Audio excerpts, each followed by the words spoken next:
A Barndominium family compound. Now you're talking my love language. That's right. Who doesn't want to buy a bunch of land with your family? Well, wait.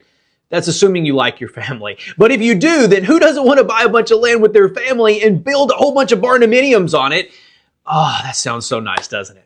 All right, so I'm going to walk you through exactly how you can do just this with you and your family and building, whether it's a Barndo or any other type of custom home that you want to build, okay? So first up is you need to figure out how much land you're going to need actually in order to achieve this.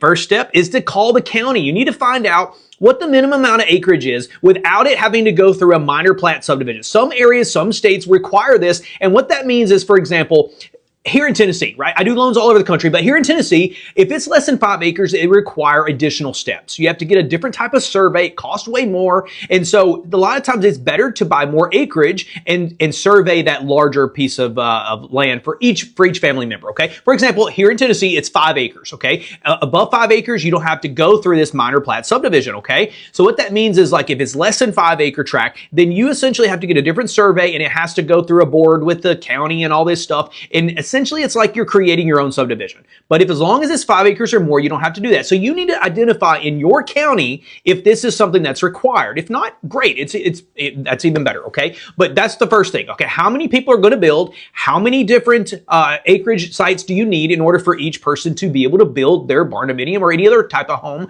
on the land, okay? So now that you've got that out of the way and you know how much you need, now you go find your land, okay? You write a contract, you make an offer for a due diligence period to make sure you have all the soil tests to be done. A soil test means that you're going to hire a soil scientist to go out and find these septic locations or perk sites and making sure how many bedrooms of a barndominium or any other home that you're building is available to go on the land.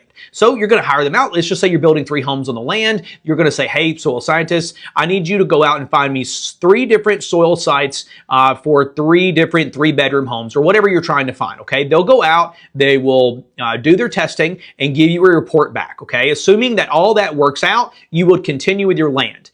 This is the important piece. In order to get the land and do the construction loan, typically, you're going to need to get the land first, okay? This usually means you're going to need what I call a front man. You're going to need somebody in order to buy the land, right? You know, put some money down and buy the land, get it in your name. And then after that, you can actually go back and survey it out. You've already got your soil test. You know where the soil sites are. Hopefully, you may even have a site plan at this point on the area that you want to build all the homes in.